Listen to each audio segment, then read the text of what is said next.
Friends and viewer, good day. Let us talk today about the legend of the seven sleepers. So, as in my many previous video, we had talked about the myth of sleeping, like the story of Rip Van Winkle by Washington Irving and the Sleeping Beauty. So today we are going to discuss about the story which is concerned is the legend of early Christian era, the seven sleepers. So this story start like that the roots of the cedars of Lebanon grew down into that cavern, and in their tangles 1,000 bats huddled together. Every 7 years, the dog that was Malchus' dog wakened up, raising his head. He would see his master and his master's sick friends lying one beside the other, fast asleep. The dog that was Malchus' dog would smell around, but nothing would come to him except the smell that he had known in the burrow, the smell of the dry earth. There would be no stir in the air around him. There would be no movement upon the ground. There would be no daylight. The, the 1,000 bats high above him made no sound and gave no stir. With his head raised, the dog that was March's dog would look at his master, expecting that his voice would come to him. No voice would come, and the dog would turn around and lie down and sleep again. Every 7 years, for 50 times 7 years, the dog would wake up. Still, his master and his master's sick friend lay there, their flesh upon them, and the bloom of the youth upon their flesh. Then one day, light streamed into the cavern, for the stones that had been set on its mouth were removed. The dog waked up, seeing the daylight. The dog barked. Malchus, his master, waked up, and then the other six sleepers awakened. They awakened, and they said to one another, "We have slept. Even through the hours of our great danger, we slept." They saw daylight streaming in, and each said, "It is not as we thought it was." Each thought that he had a dream of the cavern, thought that he had a dream, cavern being closed upon them by their prosecutors with immovable stones. For these youth had been persecuted by Decius, emperor of the Rome. King, the powerful king, the emperor had been moved to persecute the Christians or those early Christians of the city of Ephesus. He had a proclamation made saying that all who would not go into the pagan temple and make sacrifice to the pagan idols should cut to pieces to his soldier. He himself rode on his horse into his city to see that his command was carried out. Nearly all who were in the city forsook the Christian faith, but there were 7 youth who would not forsake it, nor go into the pagan temples and make sacrifice to the pagan idols. These seven were friends who were devoted to one another, and their names were Malchus, Darchion, Dionysius, John, Seraphion, Maximian, and Constantine. They stole for the city, and they went towards the mountain Silion, and the dog that was Malchus' dog followed them. They hide within a cavern. Then one day, what happened? Back to the city to buy food, the shopkeeper who sold him meal made a little rent in the back so that the meal tricked out, leaving a track where he went.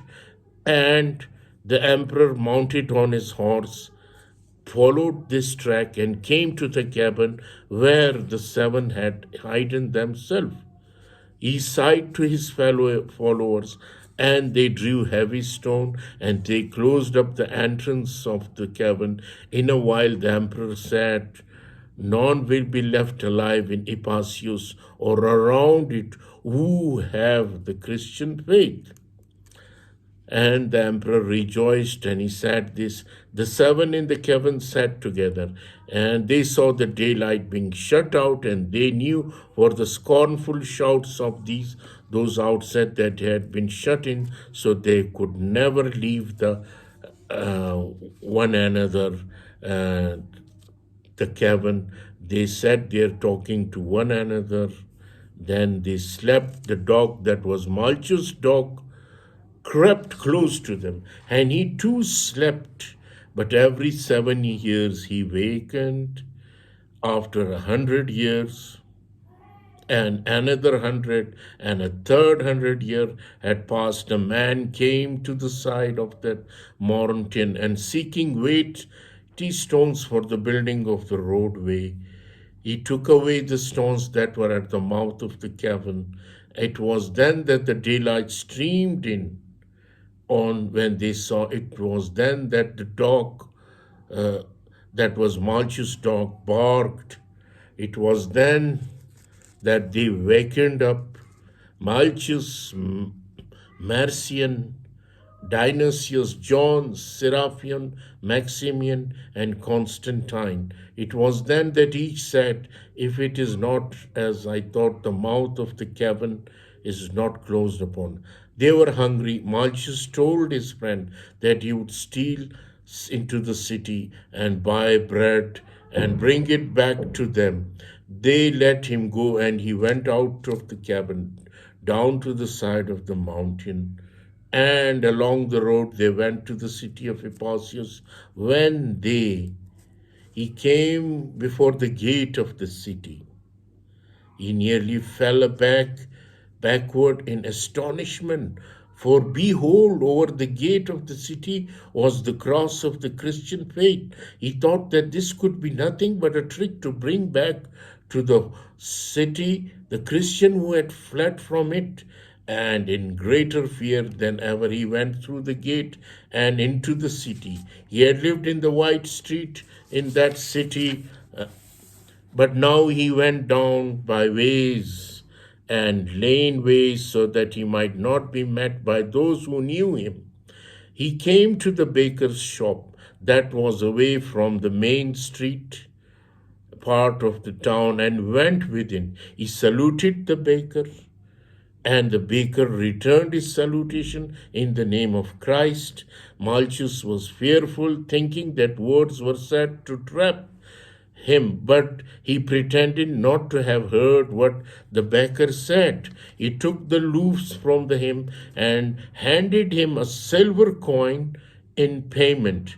When the baker received the coin, he looked at the Malchus sharply. He then went to the back of the shop and spoke to some of who were there. Malchus was about to steal out of the shop when the baker came and laid hands on him, saying, "Nay, you must not go until you have told us where the treasure is that you found." "I found no treasure," Malchus said to him. "Where then did you get the ancient coin that you have? Did you get the ancient coin given me in the payment for the loaves?" And then, when the baker said this to him, Malchus gave himself up for lost, for he thought that this talk about treasure was but a pretense to hold him until they examined him on the charge of being a Christian. The man in the baker's shop laid hold on Malchus, and they put a rope around his neck. They said to those who crowded around, "Where is one who has found a treasure that must be given to the emperor?" and he would have a reward for making him reveal where the treasure is now is.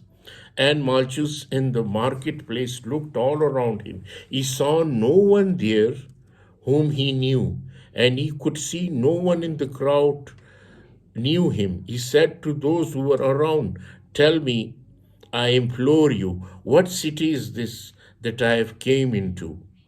They said, "You are playing the madman, pretending that you do not know that this is the great city of Ephesus." It was then that the Malchus was coming through the crowd on in the robes of the a Christian bishop. Who is the youth, and why is he treated by the Ephesians in this way? He asked. And the Malchus heard those around him. He has offered a coin of the reign of an ancient emperor in the payment for loaves of bread, and he dares to pay to say that it is one of the money that his parents gave him. Assuredly he has found a treasure, but he will tell none of the Parseus where the treasure now is. Malchus saw that the one who came to him was indeed a bishop, and he was more and more bewildered. The bishop came and spoke tenderly to him. Then he said, Malchus, I implore you to tell me where the emperor Decius has gone to. The bishop said, Decius is not our emperor's name. There has been an emperor of the name of Decius for 300 years. And then he said, if, as you say, you have parents and friends living in the city of Ephesus, tell us their names so that we may bring them to you. Then Malchus gave the name of his parent and the name of his friends he knew in Ephesus. No one in the crowd had heard of them. The bishop then told him that he might go to the place where he thought his parent lived. Malchus went there, the bishop and the people followed him, and then he came to the place where his parents' house had stood. Behold, what he saw! There was a pool of water with birds dipping with wings in it. When he saw this, he wept. Then to the bishop and those who were with the bishop, he said, I do not understand what I look upon. I thought that I was in a great danger in coming here, thinking it was only yesterday that the Christians of Ephesus were being put to the sword. But I see the cross surmounting the churches, and I see the Christian bishop having authority, and yet it is to me as if I had come to into the city of the dead. Let me, I pray you, go back to the cabin where I left my companion. The bishop signed to those who were guarding him, and they let Malchus go. He went and they followed him towards the mountain Silion.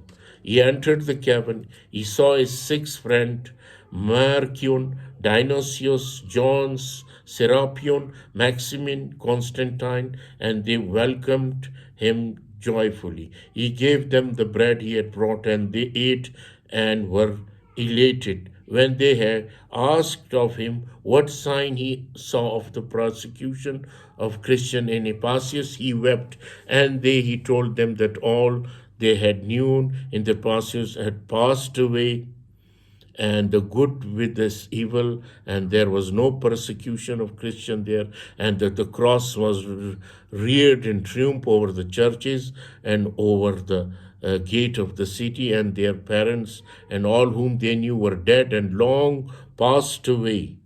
So his friend listened to him in a wonder while he was still speaking. The bishop came into the cabin where they were. Bless us, holiness. The seven youths said to him, Nay, it is you should bless me and bless the people of Ephesus. The favor bishop said, so the God bestowed the most signal favor, the favor of keeping you in life to witness the triumph of the cross in Ephesus and in the whole east of the world. Then the bishop led them without, and the seven stood on the side of the mountain and blessed the people who came the way towards them on the morning of Easter carrying the cross. As they stood there, it seemed to be